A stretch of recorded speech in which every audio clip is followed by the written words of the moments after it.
Olá, seja bem-vindo a mais uma aula aqui do Componente Matemática. Eu sou o professor Rino e eu te convido para acompanhar aí o tema da nossa aula de hoje. Aula 21, revisão e avaliação. Então nós temos aí o nosso momento de revisão, um preparativo aí antes da nossa avaliação. Seja mais uma vez bem-vindo.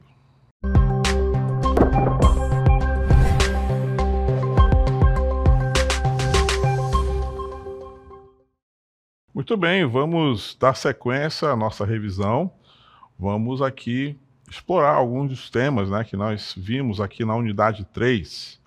Vamos relembrar, por exemplo, né, uma situação aí bem específica que nós vimos, né, que foi a matemática financeira, envolvendo aí o tópico pontos de máximo e mínimo, né, da função. Então, vamos ver um dos exemplos que nós trabalhamos aqui na unidade 3. Acompanhe comigo.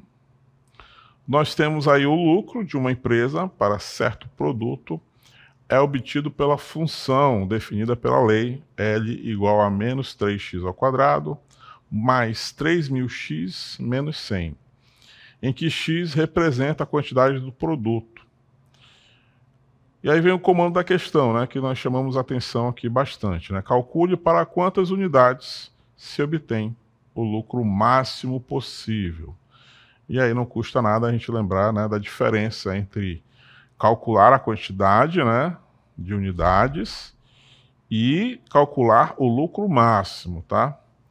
Então vamos relembrar aqui alguns conceitos. Essa é uma função quadrática, né, onde o nosso coeficiente A, que é quem determina a orientação do gráfico, né, concavidade para cima ou concavidade para baixo, se esse aqui for um valor positivo e esse aqui se for um valor negativo do A. Então eu estou observando aqui, ó, que o valor do A é negativo 3. Então a gente está diante de um gráfico desse tipo aqui, ó. Para esse tipo de gráfico só vai existir ponto máximo, tá? Então a gente tem aqui dois elementos que compõem, né, o ponto máximo, que é o x do vértice e o y do vértice. Para cada um deles nós temos uma maneira de obtê-lo, né? Apenas olhando os coeficientes aí da nossa função quadrática, tá? Então, observando aí o comando da questão, como ele pede aí quantas unidades, né, se obtém, a gente vai calcular aqui utilizando então o x do vértice. Se fosse pedido aí o lucro máximo, então nós calcularíamos o y do vértice, tá? Não custa nada lembrar, né, que o x do vértice é obtido com menos b sobre 2a e o y do vértice é obtido com menos delta sobre 4a. Então é dessas duas maneiras que nós vamos calcular o x do vértice e o y do vértice, tá bom? Então, diante desse contexto, nós vamos atrás dessa quantidade, tá? Então, como a gente vai apenas utilizar o xv, né, o x do vértice, nós precisamos apenas obter o valor de A e o valor de B. O valor de A você já viu que é menos 3. E o valor de B é esse 3.000 aqui que acompanha o x. Então são esses dois valores que nós vamos utilizar. Vamos escrever aqui embaixo para a gente calcular juntos, ó. Então calculando o x do vértice menos o valor de B, que é 3.000, dividido por 2 vezes o valor de A, que é negativo 3. Ok? Então nós temos negativo 3.000 sobre negativo 6. Não custa lembrar, né, que a fração ela é uma divisão. e divisão de um valor negativo com outro que também é negativo, resultado será positivo, tá? É a mesma regrinha da multiplicação. 3.000 dividido para 6, 500, tá? Ou somente 500, não precisa colocar o sinal de mais. Então, 500, tá? 500 unidades é a nossa resposta correta, tá? Então, nós chamamos a atenção, tá? Em vários exemplos, né? Para você diferenciar o que está sendo pedido aí no comando da questão. Tem questão que pede que você calcule o lucro máximo, tá? E tem questão que pede que você descubra aí quantas unidades, né, você vai precisar para se obter o lucro máximo, tá bom? Essa pequena diferença aí vai dizer então qual caminho você vai percorrer. Ok? Então tá aí um dos temas que nós vimos aqui na unidade 3. Nós temos que abordar agora o outro tema, né? Que é a notação científica. Eu separei aqui 2 exemplos que nós vimos aqui na unidade 3, para a gente relembrar como é que é o processo aí para a gente escrever os valores na notação científica. Lembrando que nós utilizamos a notação científica, né, para valores que são muito grandes ou então muito pequenos, né, extremamente pequenos, e eles utilizam, né, a gente utiliza porque nós temos uma praticidade aí, em vez de escrever várias quantidades de zero, né, a gente transforma essa quantidade de zeros em potência de base 10, tá? Vamos ver um exemplo aí para a gente ir lembrando como é que a gente faz essa transformação. Então, olha só, nós temos aí 604.000, nós vamos escrever em notação científica, tá? Então, nós temos que obedecer algumas regrinhas para escrever em notação científica, tá? O nosso valor principal, a gente vai representar assim, né? O valor de A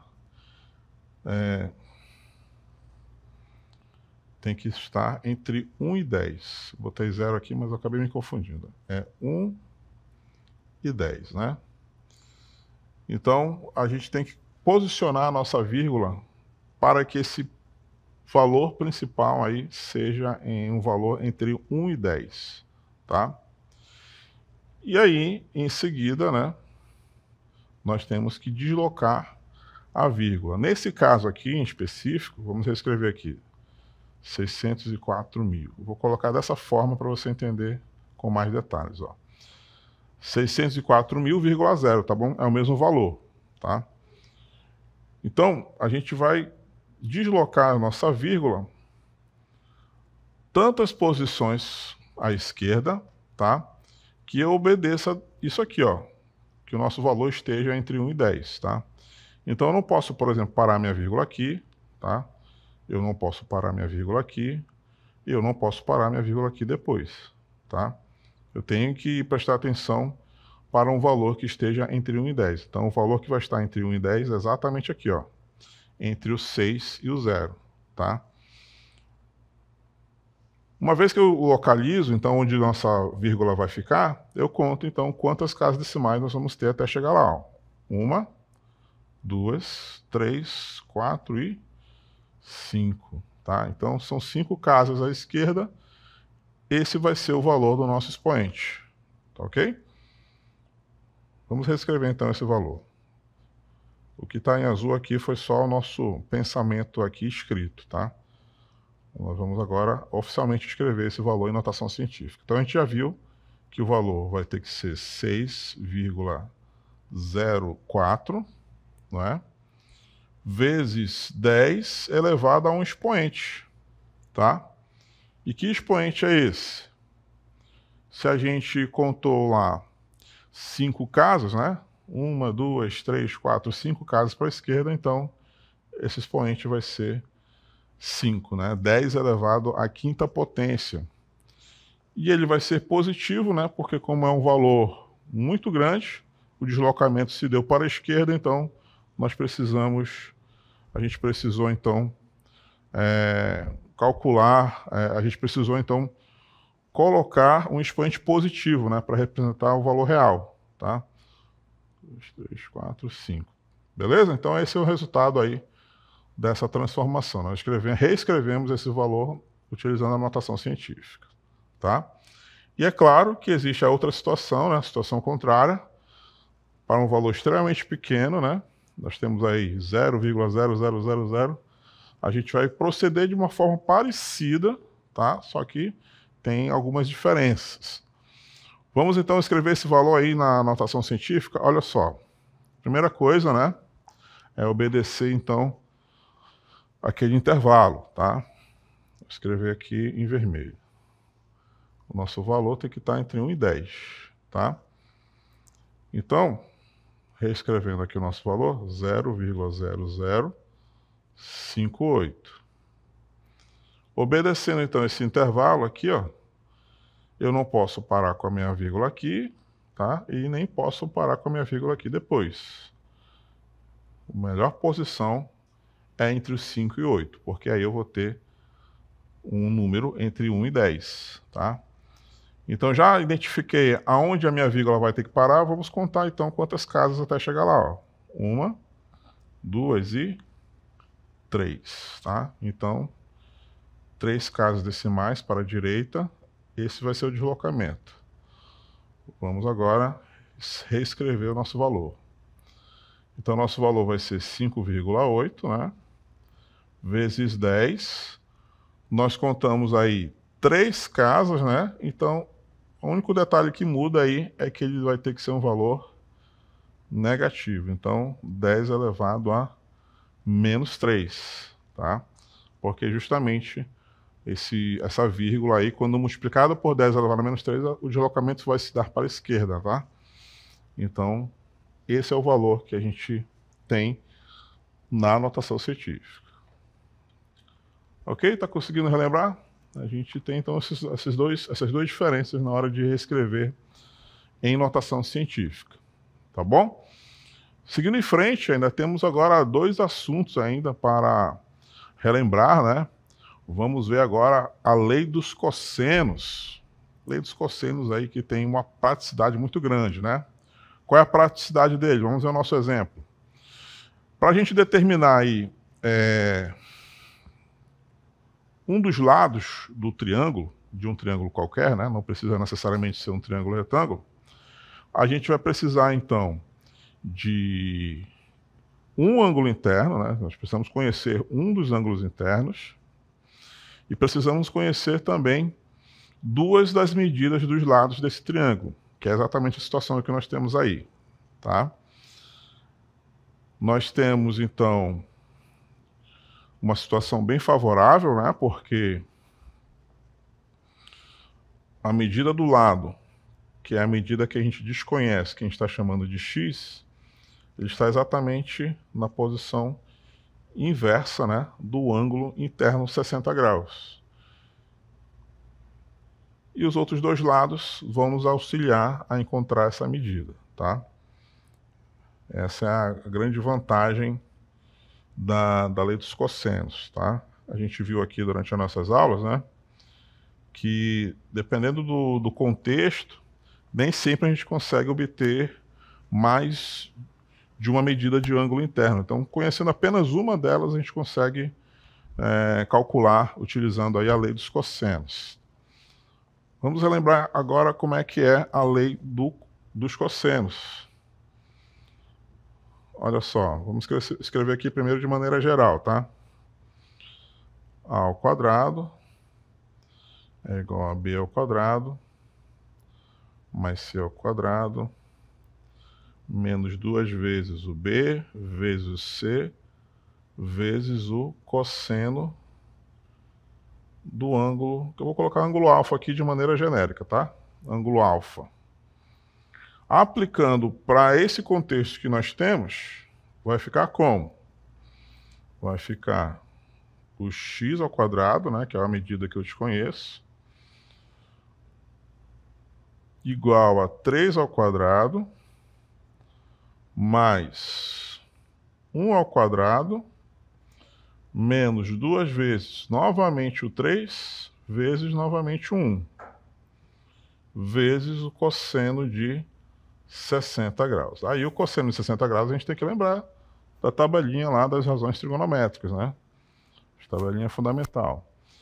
O cosseno de 60, tá? Se você não souber, provavelmente o enunciado da questão vai trazer essa informação para você, tá?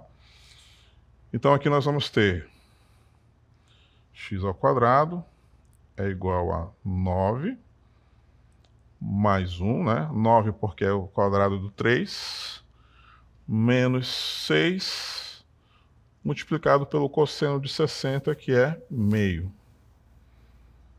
Então, x ao quadrado vai ser igual a 9 mais 1 menos 3, né? 6 multiplicado por meio vai dar 3.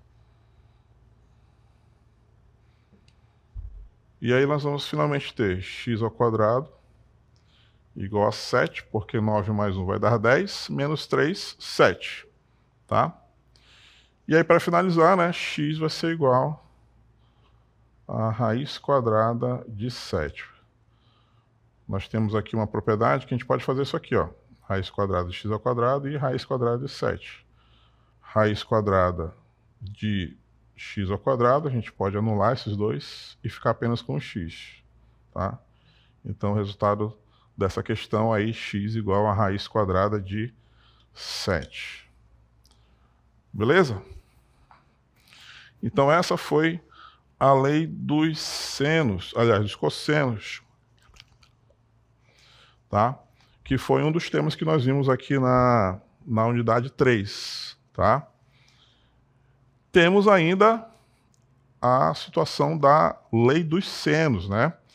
Que é uma situação diferente, né? Nós temos que conhecer dois ângulos internos, não é? Do triângulo, também é aplicado ao triângulo qualquer, e pelo menos uma medida dos lados, tá? E aí nós podemos aplicar aí a lei dos senos, tá bom? Então eu vou resumir basicamente aqui como é que se aplica, tá bom? Vamos para a TV interativa aí mostrar um exemplo sobre isso, tá bom? Quando a gente precisa saber aí os senos, ou então os cossenos dos ângulos da questão, provavelmente o enunciado vai trazer para a gente essa informação, tá bom? Então, só para você lembrar como é que se aplica, ó, vou colocar aqui um triângulo qualquer, com uma medida de ângulo interno igual a 33 graus, a outra com 67 graus, tá bom? É claro que o exercício vai trazer para você o seno dessas medidas, né? Um ângulo aqui desconhecido x e um outro que vale 5, tá? Então, sempre observando o oposto, tá bom? Essa medida aqui é 5, o ângulo relacionado a ele vai ser o 33, então vai ser assim, ó, 5 sobre o seno de 33 graus. Vai ser igual, olha aqui o x, né? O oposto a ele é o ângulo de 67 graus, então x sobre seno de 67 graus, tá? Então tá aí, aplicamos a lei dos senos, tá? É claro que o exercício vai trazer para a gente aí qual é o valor do seno de 33 graus e também o seno de 67, a gente substitui e aplica aquela multiplicação cruzada, né? Ou então produto dos meios pelos extremos, e aí você vai conseguir então encontrar a medida desconhecida desse triângulo, tá bom? Então foram ditas aí, né, dois recursos, né? A lei dos senos e a lei dos cossenos, que podem nos ajudar aí e muito, tá bom? Chegamos ao final da nossa revisão, espero que você tenha conseguido acompanhar, espero que você tenha compreendido. Esse é o final, então, de mais uma revisão.